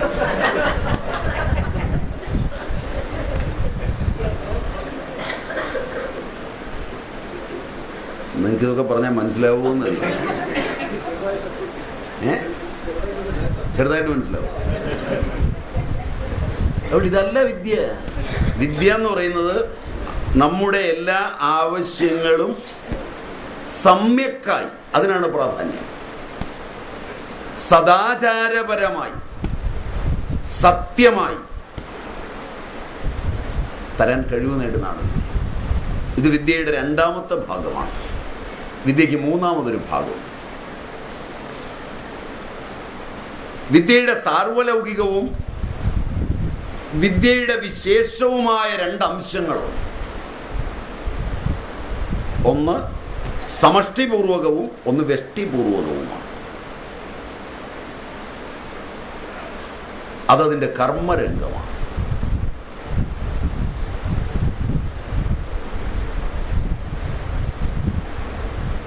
കർമ്മത്തിനാണ് ഈ ശരീരം. ശരീരമെടുത്ത എല്ലാവനും കർമ്മമുണ്ട്. ശ്രുതി ഇതുറപ്പിച്ചു പറയുന്നു. ഈശാവാസ്യമിതം സർവമെത്കിഞ്ച ജഗത്യം ജഗത്തേന തെക്തേന ഭുഞ്ജീത മാഗൃത കസ്യ സിദ്ധന.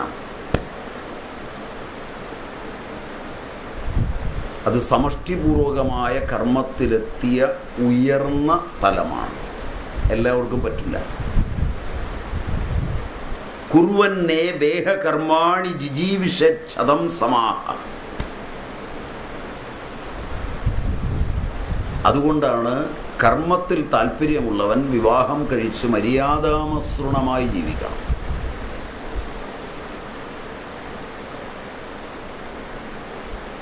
അതുകൊണ്ടാണ് അതിൽ ഉദകപൂർവവും ലാജഹോമവും സപ്തപതിയും പാണിഗ്രഹണവും ശതം ജീവ എന്ന ഇറുക്കും വച്ചിരിക്കുന്നു. അതിൻ്റെ കർമ്മത്തിൻ്റെ സമ്യക് തലങ്ങളെ പുൽകുന്നതാണ് ശതം ജീവ. ജീവേമ ശരദശതം. മന്ത്രങ്ങൾ നിങ്ങൾക്ക് അറിയാവുന്നവയാണ്. സമയം ഞാൻ കളയുന്നില്ല. 100 ശരത്കാലം ജീവിക്കാൻ കർമ്മം ചെയ്ത് ജീവിക്കാൻ. സ്മൃതി പത്മനാഭന്റെ മുഖകമലത്തിൽ നിന്നുണ്ടായ സ്മൃതി അതിൻ്റെ എല്ലാ ഭാവുകങ്ങളോടും കൂടി ഓർമ്മിപ്പിക്കും. നഹി കശ്ചിത് ക്ഷണമപി ജാതുതിഷ്ഠത്യകർമ്മകൃത് കാര്യദേഹി അവശക്കർമ്മ സർവപ്രകൃതിജൈർഗുണൈ.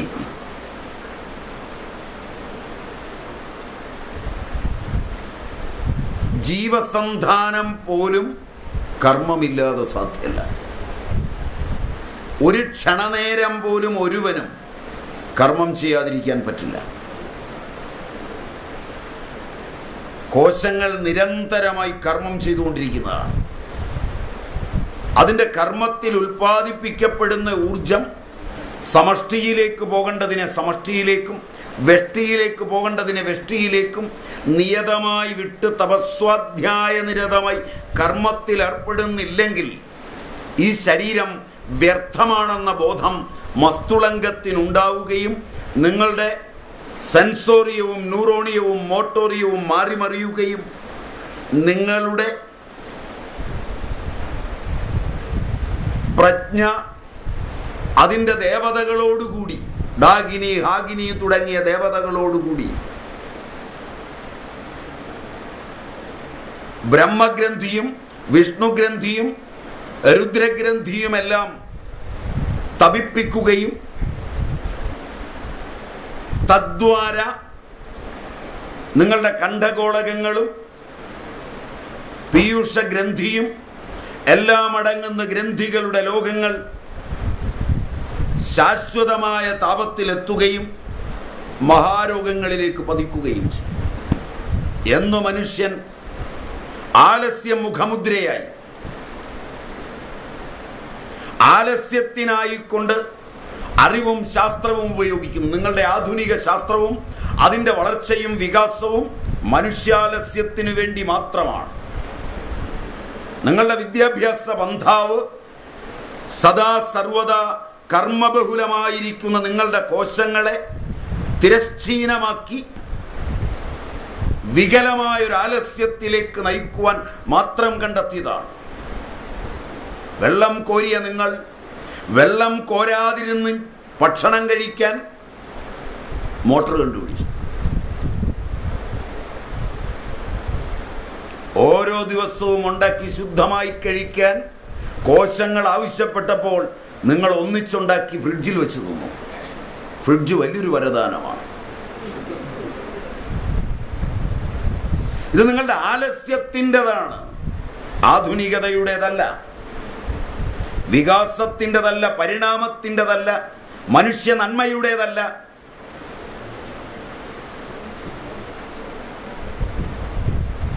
വിപരീതമാണ്.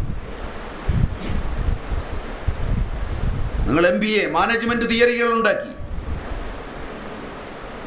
ഹിംസയും സ്ഥേയവും അന്യഥാകാമവും സ്വഭാവമായി. കസ്റ്റമറെ പറ്റിക്കാൻ, കള്ളം പറയാൻ പഠിപ്പിച്ചതാണ് MBAയുടെ ഏകമച്ചം.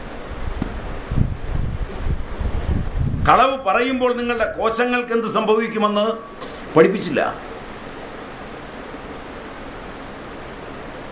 നിങ്ങൾ രോഗികളായിക്കൊണ്ടിരിക്കുന്നത് നിങ്ങൾ അറിഞ്ഞില്ല. മേശപ്പുറം മുഴുവൻ സാധനങ്ങൾ വലിച്ചു പറിച്ചിട്ട് 24 മണിക്കൂറും നിങ്ങൾ പണിയെടുക്കുകയാണെന്ന് അന്യനെ തോന്നിപ്പിക്കുകയും പണിയെടുക്കാതിരിക്കുകയും ചെയ്യുന്നതാണ് ഗുഡ് മാനേജ്മെന്റ് എന്ന് മാനേജ്മെന്റ് തിയറികളുടെ 24 മണിക്കൂറും 9 മണിക്കൂറും നിങ്ങളെ പഠിപ്പിച്ചു.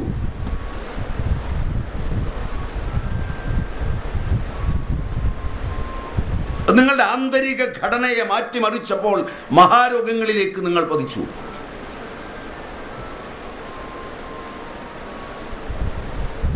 കർമ്മത്തിന് ശരിയായൊരു ഇതിഹാസമുണ്ടെന്നും അത് 4 സൂത്രവാക്യങ്ങളിൽ അധിഷ്ഠിതമാണെന്നും സ്മൃതിയും ശ്രുതിയും എല്ലാം നിങ്ങളോട് പറഞ്ഞു. ശ്രുതിയാണ് ഞാൻ മുമ്പ് പറഞ്ഞത്. കർമ്മണി ഏവ തേ അധികാരഃ മാ ഫലേഷു കദാചന മാ കർമ്മ ഫലഹേതുർഭൂഃ മാതേ സംഗോസ്ത്വ കർമ്മണി. ഇതാണ് വിദ്യയുടെ ഏറ്റവും പ്രാചീനവും ഏറ്റവും പരമോന്നതവുമായ സൂത്രവാക്യങ്ങൾ. നിനക്ക് കർമ്മത്തിൽ മാത്രമേ അധികാരമുള്ളൂ, ഫലത്തിലില്ല.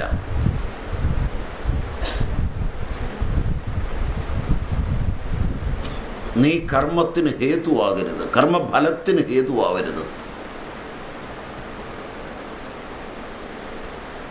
ആലസ്യം കൊണ്ട് നീ അകർമ്മണ്യനുമാവരുത്. അകർമ്മണ്യത ഏറ്റവും ഉത്തമമാണ്.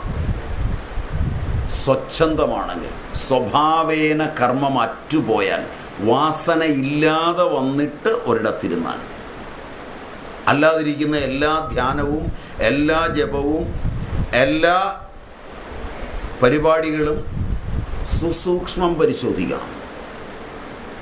ധ്യാനം നിങ്ങളുടെ ഓജസ്സിനെ കെടുത്തും. അത് ആലസ്യത്തിന് വേണ്ടിയായി പോയിരിക്കുന്നത്.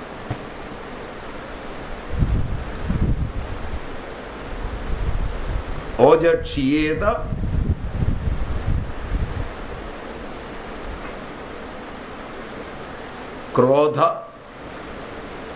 ക്രോധം ഓജസ്സിനെ കെടുത്തും. പട്ടിണി ഓജസ്സിനെ കെടുത്തും. ക്ഷുത്ത്, ക്രോധ ക്ഷുത്, ധ്യാന ശോക ശ്രമ ആദിഭി. ധ്യാനം ഓജസ്സിനെ കെടുത്തും. ശോകം ഓജസ്സിനെ കെടുത്തും. ശ്രമം, അത്യധികമായ അധ്വാനം ഓജസ്സിനെ കെടുത്തും. എല്ലാം ക്രമമായിരിക്കണം.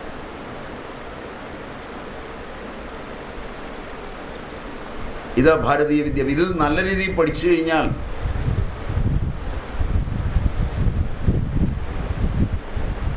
പലതും നമ്മൾ ഇന്ന് കാണിക്കുന്നതിനോട് യോജിക്കാൻ പറ്റില്ല.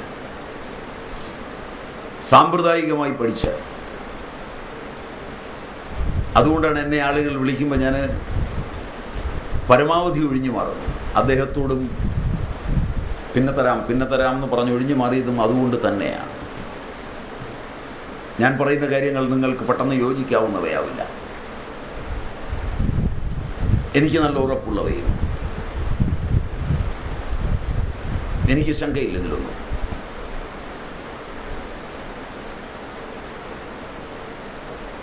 ഞാനിതിൻ്റെ നേർക്കാഴ്ചയിലൂടെയാണ് എന്നെ സംബന്ധിച്ചിടത്തോളം സഞ്ചരിക്കുന്നത്.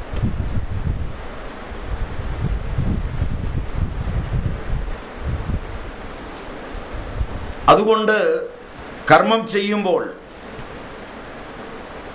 യത് കരോഷി യത് അശ്നാസി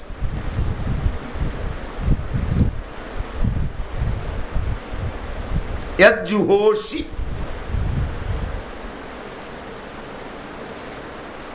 എന്നതെല്ലാം തത് കുരുഷ്വമതർപ്പണം.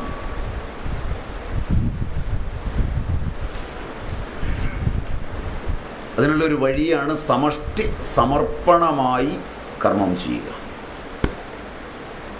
കർമ്മത്തിൻ്റെ 2 ഭാഗങ്ങളിൽ ഒന്ന്, ഞാൻ എൻ്റെ ആഹാരം അതെനിക്ക് വേണ്ടിയാണ് കഴിക്കുന്നത്, അത് നാട്ടുകാർക്ക് വേണ്ടിയൊന്നുമല്ല. ഒരാളും കഴിക്കുന്നത് നാട്ടുകാർക്ക് വേണ്ടിയല്ല.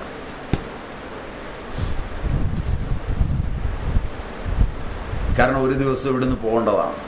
പോയി കഴിഞ്ഞും ഈ പ്രപഞ്ചം അതിൻ്റെ അനുസ്യൂതതയിൽ തുടരുന്നുണ്ട്.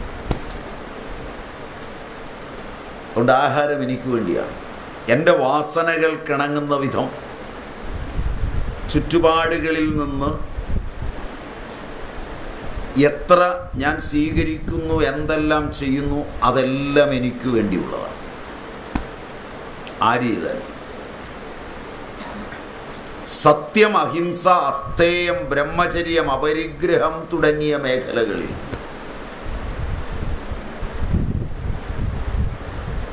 ഏതറിവുകൾ എന്തെല്ലാം ഞാൻ സമർപ്പിക്കുന്നു, സമഷ്ടി അഗ്നിക്കായി എന്തെല്ലാം ഞാൻ സമർപ്പിക്കുന്നു, സമഷ്ടി സോമത്തിനായി എന്തെല്ലാം ഞാൻ സമർപ്പിക്കുന്നു,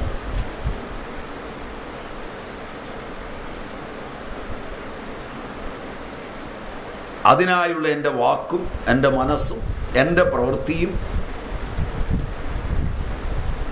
സമർപ്പിതമാണ്. അത് ഈശ്വരൻ ഉപയുക്തമാണ്. ഈശ്വരൻ എന്നത് സർവാതിരിക്തമായ അറിവിൻ്റെ തലത്തിലെത്തി അനുഭവിച്ച 2 സമുദ്രങ്ങൾ ഒന്നിക്കുന്നത് പോലെ, 2 ദീപങ്ങൾ ഒന്നിക്കുന്നത് പോലെ ഉള്ള മേഖലയിൽ വെച്ച് അദ്വൈത ഭാവന വന്ന ലോകത്തിലെ അതീന്ദ്രിയന്മാരായ ഭാവാതീതന്മാർ അനുഭവിക്കുന്ന അനുഭവമായ ബ്രഹ്മമല്ല ഞാൻ ഈ പറഞ്ഞ ഈശ്വരൻ.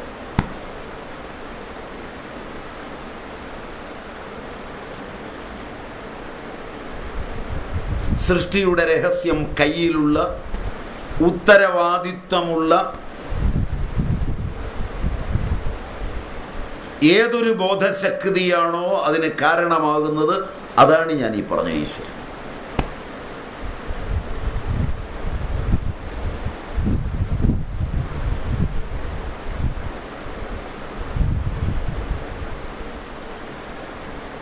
അവിടെയാണ് ഈ സമർപ്പണത്തിൻ്റെയും കാര്യമൊക്കെ. അല്ലാതെ നിങ്ങളുടെയോ എൻ്റെയോ സമർപ്പണ ഈശ്വരന് വേറെ ആവശ്യമൊന്നുമില്ല.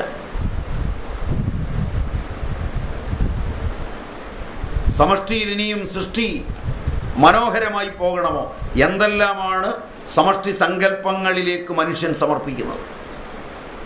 ഇത് വീടാണ്, ഒരു കിണറുണ്ട്, വെള്ളമുണ്ട്. അടുത്തൊരാൾ വെള്ളം കുടിച്ചിട്ടില്ല. ഒരു ഗ്ലാസ് വെള്ളം കൊടുത്താൽ അത് സമഷ്ടി സമർപ്പണത്തിൻ്റെ ഭാഗമാണ്. അതുപയോഗിക്കും. അയാളുടെ ശരീരത്തിൽ നിന്ന് വേർക്കുമ്പോൾ ആ ദേവതകൾ അന്തരീക്ഷത്തിൽ വ്യാപിക്കുമ്പോൾ മേഘങ്ങൾ ഉരുണ്ടുകൂടും. അടുത്തോണ കിണറ്റി വെള്ളം കിട്ടും. ഇവിടെ വെള്ളമൊന്നും ഇരിപ്പില്ല. വേർപ്പിൻ്റെ ദേവതകൾ ഉയരില്ല, വെള്ളം വറ്റും. മുല്ലപ്പെരിയാറിലെ വെള്ളം തമിഴൻ കുടിക്കണ്ടെന്ന് അവൻ്റെ പച്ചക്കറി നിന്ന് ഈ മണ്ണ് മുഴുവൻ തൂറിയ നിങ്ങൾ തിരഞ്ഞെടുത്ത മന്ത്രി തീരുമാനിച്ചപ്പോൾ നിങ്ങളിനി വെള്ളം കുടിക്കരുത്.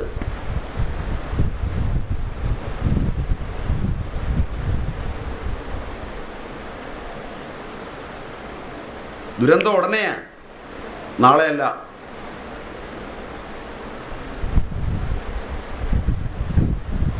അൻപത് ശതമാനത്തിലേറെ വരൾച്ച. നോ, 42 ഇടുക്കി ജില്ല, തിരുവനന്തപുരം ജില്ല 55. കാലാവസ്ഥാ നിരീക്ഷണക്കാരുടെ കണക്കാണ്. അതിനേക്കാൾ അല്പം കൂടുതലുള്ളൂ, കുറയില്ല. കാരണം വെച്ചാൽ അവർ പറഞ്ഞപ്പോഴൊന്നും പെയ്തിട്ടില്ല. അന്നേരമൊക്കെ സാധ്യതയേ ഉണ്ടായിരുന്നുള്ളൂ, പെയ്യാനും പെയ്യാതിരിക്കാനും.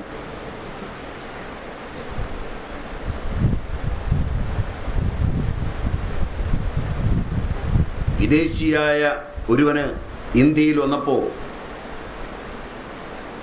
കമ്പത്തും തേനിയിലുമുള്ള വരൾച്ച കണ്ട് ഹൃദയമലിഞ്ഞിട്ടാണ് മുകളിൽ അത് ഉണ്ടാക്കിയത്. അയാളുടെ പടം വെച്ച് പൂജിക്കുകയാണ് ആ നാട്ടുകാർ. വെള്ളവും വായുവും വ്യക്തിയുടെ സ്വന്തമല്ല, സംസ്ഥാനങ്ങളുടെയും രാജ്യങ്ങളുടെയും സ്വന്തമല്ല. ഈ മണ്ണിൽ ജീവിക്കുന്ന മുഴുവൻ ജീവജാലങ്ങളുടെയും, മനുഷ്യന്റെ മാത്രം സ്വന്തമല്ല, സസ്യങ്ങളുടെയും ജന്തുക്കളുടെയും എല്ലാം സ്വന്തമാണ്. അത് മറന്നുപോയ ഒരു കാലഘട്ടം.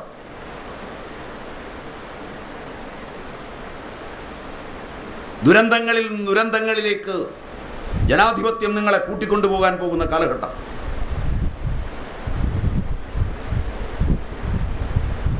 മാനവരാശിയുടെ അന്തരിന്ദ്രിയ മണ്ഡലങ്ങളിൽ കൊളുത്തിവെച്ച ദിവ്യമായ ദീപത്തെ കാണാതെ പോയ കാലഘട്ടം.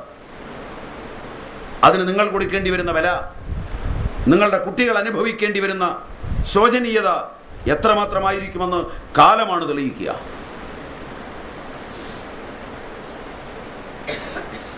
ഇത് നിങ്ങളുടെ വിദ്യാഭ്യാസത്തിന്റെ വൈകല്യമാണ്.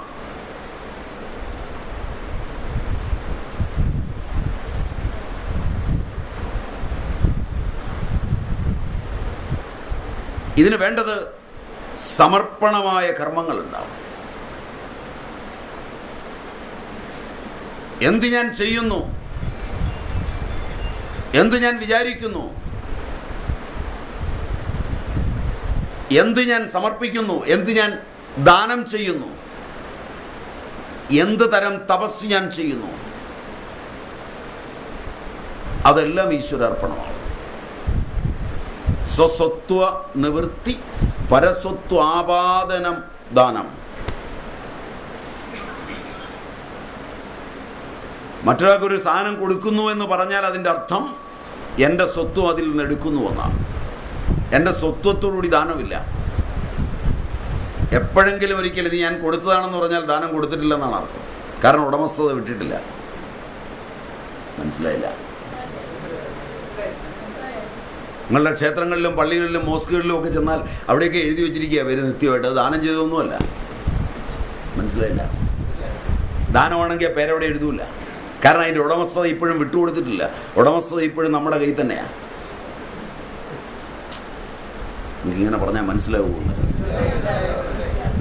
നീതിശാസ്ത്രങ്ങളനുസരിച്ച്, ഭാരതീയ വിദ്യാദാന പാരമ്പര്യം അനുസരിച്ച് ഒരു സാധനം ഒരാൾക്ക് കൊടുത്താൽ ആ കൊടുക്കുന്ന സമയത്ത് നമ്മുടെ സ്വത്തും ഇങ്ങെടുക്കണം. അതിൻ്റെ അകത്തൊരു ദേവതയുണ്ട് നമ്മോട് ബന്ധപ്പെട്ടവർ. ഒരു സ്കൂട്ടർ ആ ദേവതയെ എടുക്കാവുന്ന കയ്യിലേക്ക് കൊടുത്ത്, അച്ഛൻ ഇഷ്ടപ്പെടാതെ മകൻ്റെ കയ്യിലേക്ക് ഒരു സ്കൂട്ടർ കൊടുത്ത് ആ ദേവത അവനെ കൊണ്ടുപോയി വീഴിക്കും. വീണ് കഴിഞ്ഞ് അച്ഛൻ കരഞ്ഞിട്ട് കാര്യമില്ല. ഒരു സ്ഥലം മകൻ എഴുതി കൊടുത്തേ അവനെ കൊണ്ട് വേറൊരുത്തനെ വിൽക്കും. കാരണം ഈ ദേവതയും ആ ദേവതയും കൂടിയുള്ള സംഘർഷമാണ്. മനസ്സിലായില്ല? അവൻ്റെ കയ്യിലിരിക്കില്ല. അച്ഛൻ ഇഷ്ടപ്പെടാതെ കൊടുക്കുമ്പോൾ അച്ഛൻ്റെ ദേവത അവനോട് പറയും ഇത് ശരിയാവില്ല, ആ തന്ത ശരിയല്ല, ഇത് പൂർണ്ണമായി തന്നിട്ടില്ല, നീ ഇത് വിൽക്കണം. അയാളും ഇതിനകത്ത് കയറരുത്, നീയും കയറരുത്. മനസ്സിലാവുമോന്നറിയില്ല. ഇത് ദേവതാ വിജ്ഞാനമാണ്. അതിൻ്റെ പേരിലാണ് ഇത് അർപ്പിക്കുന്നത്. ഇത് ഇൻ്റലക്ച്വൽ എക്സസൈസ് അല്ല. കൈക്കും കാലിനും നാവിനും മരത്തിനും മണ്ണിനുമെല്ലാം ദേവതയുണ്ട്. ആ ദേവതകളെ അറിഞ്ഞു ജീവിക്കാനുള്ളതാണ് ആത്യന്തികമായ വിദ്യാഭ്യാസം. വിദ്യാഭ്യാസം എന്നത് ദേവതാ വിജ്ഞാനമാണ്.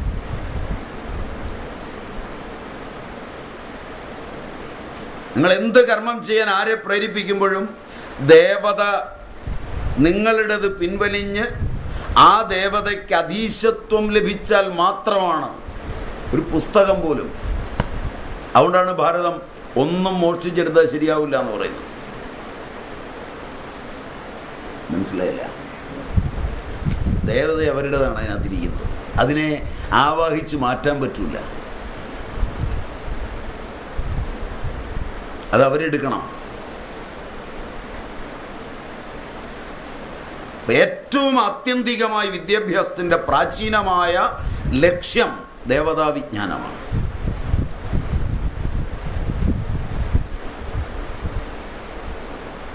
ദേവതകൾ വശത്തായിട്ടുണ്ടെങ്കിൽ അവൻ കളിക്കുന്ന കളിയിൽ ഈ പ്രപഞ്ചം അമ്മാനമാടപ്പെടും.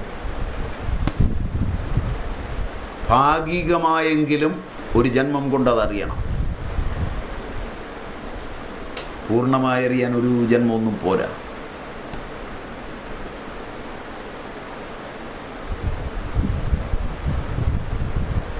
നിങ്ങളുടെ അമ്മമാർ വീട്ടിൽ രോഗിയും ഛർദ്ദിക്കുന്ന കുഞ്ഞും വായിൽ നിന്ന് വെള്ളം വരുന്ന കുഞ്ഞും ഒക്കെ ഉണ്ടെങ്കിൽ കുറച്ച് കടുകോ മുളകോ ഉപ്പോ ഒക്കെ എടുത്ത് ആ കുഞ്ഞിനെ ചുറ്റിച്ച് അടുപ്പിലിടുന്നത് കണ്ടിട്ടുണ്ടാവും. ഇല്ല, നിങ്ങളൊക്കെ ഫിസിക്സും കെമിസ്ട്രിയും പഠിച്ചതാണ്. നിങ്ങളുടെ മുമ്പിൽ വെച്ചാണ് ഇടുന്നത്. 101 മുളക്, ചുവന്ന മുളക്. വല്ലപ്പോഴും ഒരിക്കൽ മുറത്തിനകത്ത് ഉള്ളിത്തൊലി അതും ഒക്കെ ഇടുമ്പോൾ ഒരു മുളകിൻ്റെ ഞെട്ട് പെട്ടുപോയി ആ അടുപ്പിൽ വീണാൽ അയൽവക്കംകാരന് പോലും കിടന്നുറങ്ങാൻ പറ്റില്ല, തുമ്മും. ശരിയാണ്. ഒരു മുളകിൻ്റെ ഞെട്ട് പെട്ടാൽ, മുളകല്ല പെട്ട ഞെട്ട്, 101 മുളകെടുത്തൊരു കുഞ്ഞിനെ ഒഴിഞ്ഞിട്ട് അടുപ്പിലേക്ക് ഇടുമ്പോൾ അതിന് മണമില്ലാതെ വരും, ചീഞ്ഞ മണം വരുന്നു. ആ കുഞ്ഞിലിരിക്കുന്ന ദേവത ആ മുളകിൻ്റെ ഗുണമായ ചൂര്, അതിൻ്റെ ഗുണമായ എരിവ്, കടുത്വം, അതിൻ്റെ രസം, അതിൻ്റെ വിഭാഗരസം, എരിവ് ഇനി വലിച്ചിടുന്നു.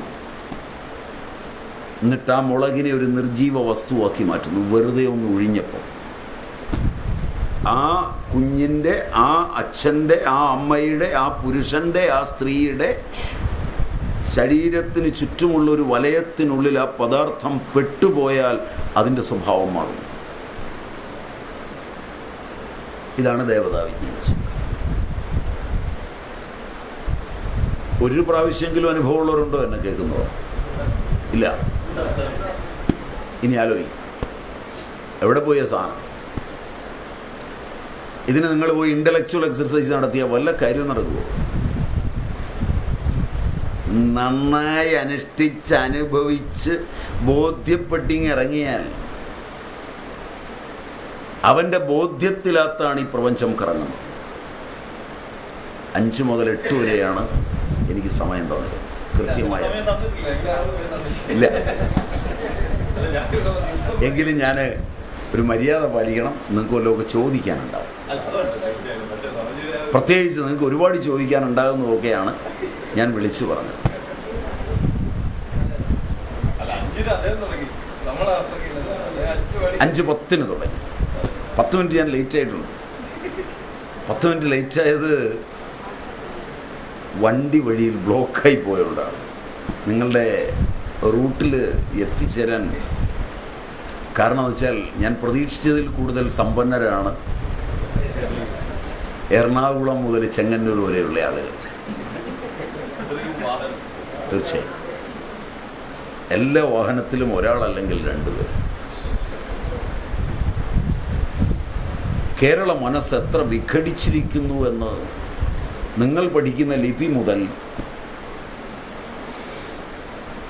നിങ്ങളുടെ ജീവിത രീതി മുതൽ എല്ലാം കാണാം. ഒരു ചക്ക ഇട്ടാൽ അത് 4ആയോ 5ആയോ മുറിച്ച് അയൽവക്കത്ത് മുഴുവൻ കൊടുത്ത് കഴിച്ചിരുന്ന സ്നേഹം പോയിട്ട്, ഒരു കൂട്ടുകുടുംബത്തിനകത്ത് 30-40 അംഗങ്ങൾ 1000 സ്ക്വയർ ഫീറ്റിനുള്ളിൽ സുഖമായി താമസിച്ചിരുന്നതിന് പകരം 4000 സ്ക്വയർ ഫീറ്റിൽ ഒരു സ്ത്രീയും പുരുഷനും രാപകൽ വഴക്കുണ്ടാക്കിയിരിക്കുകയാണ്.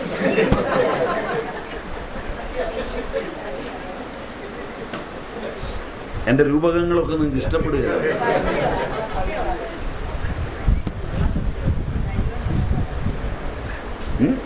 മിണ്ടിയാൽ ഡൈവോഴ്സാണ്. ഭാര്യ ഭർത്താവിനെ പീഡിപ്പിക്കുക, ഭർത്താവ് ഭാര്യയെ പീഡിപ്പിക്കുക. പീഡനമാണ് ജീവിതം.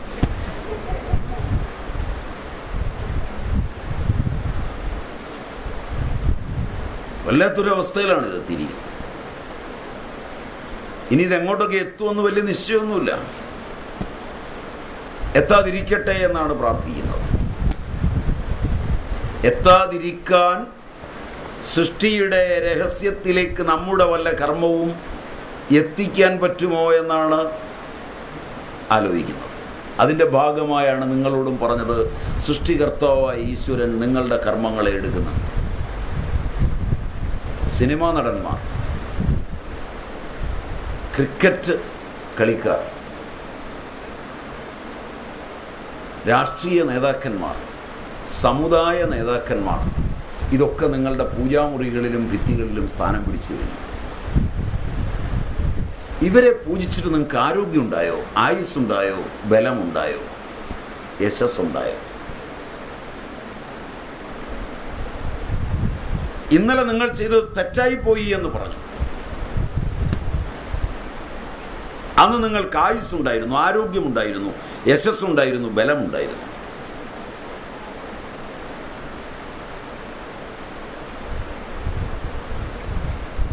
ഞാനിതാണ് നേർക്കാഴ്ചയിൽ വെക്കുന്നത്. നിങ്ങൾക്കിതെല്ലാം ലഭിച്ചിട്ടുണ്ടെങ്കിൽ നിങ്ങൾ ഇനിയും അവരെ തന്നെയാണ് പൂജിക്കേണ്ടത്. ഇല്ലെങ്കിൽ ആ പൂജാ വിഗ്രഹങ്ങൾ ഉടച്ചു കളയുകയോ പൂജയുടെ രംഗത്ത് പുനഃസൃഷ്ടി നടത്തുകയോ ചെയ്യാൻ സമയമായി.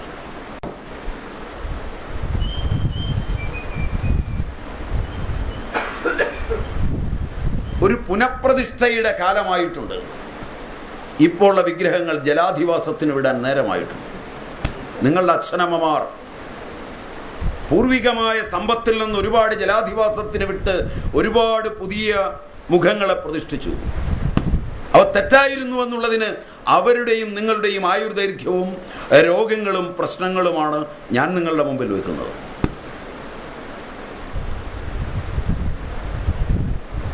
ഒരു പുനഃപ്രതിഷ്ഠയ്ക്ക് തന്ത്രിയെ തേടാനുള്ള സമയമായി കഴിഞ്ഞു. നിങ്ങളുടെ ആരാധനാ വിഗ്രഹങ്ങൾ ജലാധിവാസത്തിന് വിടാറായിട്ടുണ്ട്. മദ്യപിക്കുന്നവനെയും സ്ത്രീയെ പീഡിപ്പിക്കുന്നവനെയും അധികാരമത്തനെയും ഒക്കെ നിങ്ങളുടെ ആരാധനാ സ്ഥലങ്ങളിൽ നിന്ന് എടുത്ത് ജലാധിവാസത്തിന് വിടുക. പൈതാമഹ സംപ്രാപ്തമായ പൈതൃകത്തിൻ്റെ അന്തസത്തയിൽ നിന്ന് അനവദ്യസുന്ദരങ്ങളായ വിഗ്രഹങ്ങൾ സർവകാല പൂജയ്ക്കുതകുന്നവയെ പ്രതിഷ്ഠിക്കുക. നിങ്ങൾക്ക് ആയുസ്സുണ്ടാവും, ആരോഗ്യമുണ്ടാവും, യശസ്സുണ്ടാവും, വിദ്യയുണ്ടാവും. നിങ്ങളുടെ കുഞ്ഞുങ്ങൾക്കും.